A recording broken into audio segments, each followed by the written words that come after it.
Banak birds. Lalatag ko lang tong lambat mga birds mula dito hanggang dun sa kabila ng ilog. Yung mga isda kasi kapag ganitong tag-ulan, lalabas sila ng ilog para mag-outing, kaya abangan natin. Kaya minsan birds, huwag mong baliwalaan yung hinala mo, baka naman tama ka. Lah, scripted lang yan, nilagay mo lang yan dyan. Banak birds.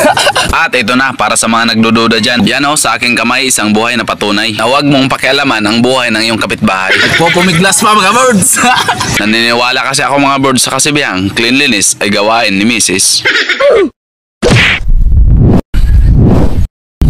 Alam ko na nga mga birds, ang lulutuin natin is smoked fish.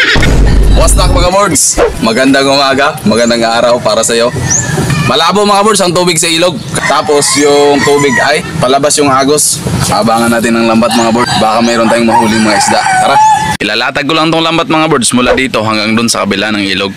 Yung mga isda kasi kapag ganitong tag-ulan, lalabas sila ng ilog para mag-outing, kaya abangan natin. Pagkatapos kong ang mailatag yung lambat mga birds ay may hinala ako na may huli kaagad yung lambat. At tama nga yung hinala ko birds, may huli kaagad na isdang tilapia. Kaya minsan birds, huwag mong baliwalaan yung hinala mo, baka naman tama ka. Lah, tinanggal ko na kaagad sa lambat tong huli kong isda para maghanap pa. Baka meron na siyang iba. Lah, baka nga may kasamahan pa siyang iba. At tamang-tama naman mga birds, marami tayong huli ngayon, mga tuyong dahon. Tapos sasabihin na naman ng iba dyan, scripted lang yan, nilagay mo lang yan dyan. Banak birds. Ulam ka agad. Ulam na to. Dalawa ka agad. Kakalatag ko lang. Yun. Oh, gumagalaw-galaw pa. At ito na, para sa mga nagdududa dyan na di naniniwalang may alimasag talaga sa ilog. Yan o, sa aking kamay, isang buhay na patunay na huwag mong pakialaman ang buhay ng iyong kapitbahay. Late pa. Kaya, pakawalan muna natin.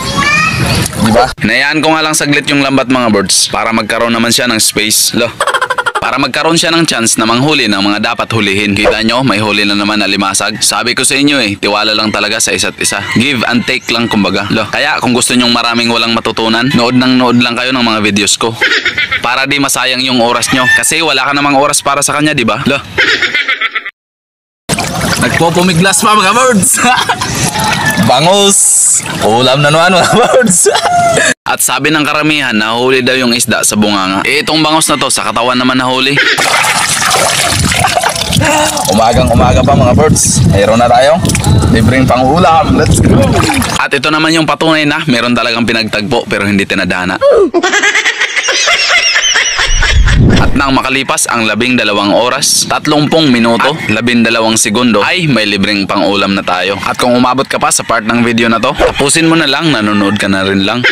Kwentuhan muna tayo habang nagluluto ako. Siyempre, andito na naman ako ngayon sa garden para manguha ng mga sangkap upang mas lalong pasarapin ang ulam na ating lulutuin. Kaya itong laman ng tanim kong luya ay babawasan naman natin. Kaunti lang naman, yung tama lang. At welcome nga pala mga birds sa ating cooking show. Menu natin for today's video ay paksiw. Libreng mga alimasag at isda galing sa ilog at libreng mga gulay at mga sangkap galing sa ating garden. O diba, pinagsamang fishing at gardening. At syempre bago ang lahat, yung mga gulay hugasan muna natin gamit itong purified drinking water na dala natin para makasiguro tayong 99.9% tayong safe sa mga germs. Lo, naniniwala kasi ako mga birds sa kasibihang, cleanliness ay gawain ni Mrs. At isang paalala lang, huwag yung gayahin ang ganitong mga galawan. Chef cook kasi ako noon mga birds, natanggal nga lang. Kaka-exhibition ko kasi nabiyak yung sangkalan. Gayat ako ng talong mga birds para mas masarap at masustansya ang ulam natin. At syempre para di naman mahalata na kaunti lang yung huli natin. Lah, di naman sa dami ng huli pinagbabasihan yan. Ang mahalaga dyan sa kung gaano kasarap ang niluluto nating ulam.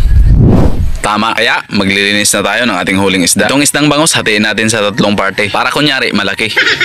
Tapos tanggalan natin ng bahag itong alimasag. Balansa kasi mga birds ang part na yon. Yan o, napakalinis na. Pagkatapos nating linisan, syempre pagsasama-samahin na natin ng mga gulay at mga sangkap.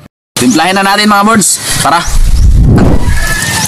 At ganito nga pala ako magluto ng paksiw mga birds. Naglalagay muna ako ng mga lamas sa ilalim bago ang isda. Isinabay ko na rin yung ilang pirasong talong. Saka ko na isusunod ang mga alimasag at mga isda. At ilagay natin ito sa tamang posisyon. Alam mo ba birds kung bakit? Wala lang. Mas maganda kasi birds tingnan kapag maganda yung pagkasalansan. At pagkatapos mailagay lahat, ay isusunod ko naman itong natitirang mga lamas at mga talong. At pagkatapos yan, ito naman yung tamang oras para magpadingas ng apoy. Gamit syempre itong mga panggatong natin na kahoy. Mas masarap daw kasi birds ang lasa kapag kahoy yung ginagamit natin na panggatong. Hindi, wala lang talaga tayong no choice Kahoy lang ang meron tayo, kahoy lang.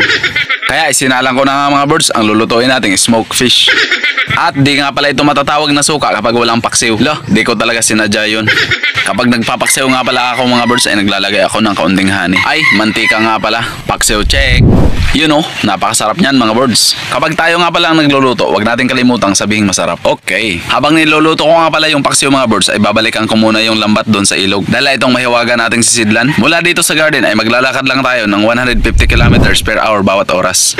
At pagkadating ko dito sa ilog ay pinuntahan ko kaagad itong lambat. Chinek ko bawat butas ng lambat baka may huling isda.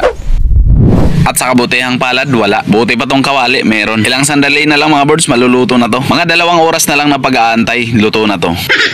At sa wakas mga birds, ito na, luto na talaga. Kaya itong kanin na isang kalderong bagong saing na bahaw ay hinahanda ko na. At ito na mga birds, ready na yung ating agahan. Kaya tara mga birds, breakfast tayo sa tanghali. Napakasarap talaga nito mga birds, lalo na kapag ganitong gutom na gutom na. At bago nga pala magtapos ang video na to ay shoutout muna kay Nick Mailas sa kabirds natin dyan sa Albay, Bicol. At shoutout na rin pala syempre sa mga kabirds natin na palaging nakasubaybay at nanonood sa mga vlogs natin. Tulad na birds Jerry Bangati, Jude Sherwin Legaspi, birds ingat po dyan sa inyong mga biyahe. Kay Jerilyn Alba de la Cruz na napakaganda. Na sana sa mga susunod ko na mga vlogs kasama na kita.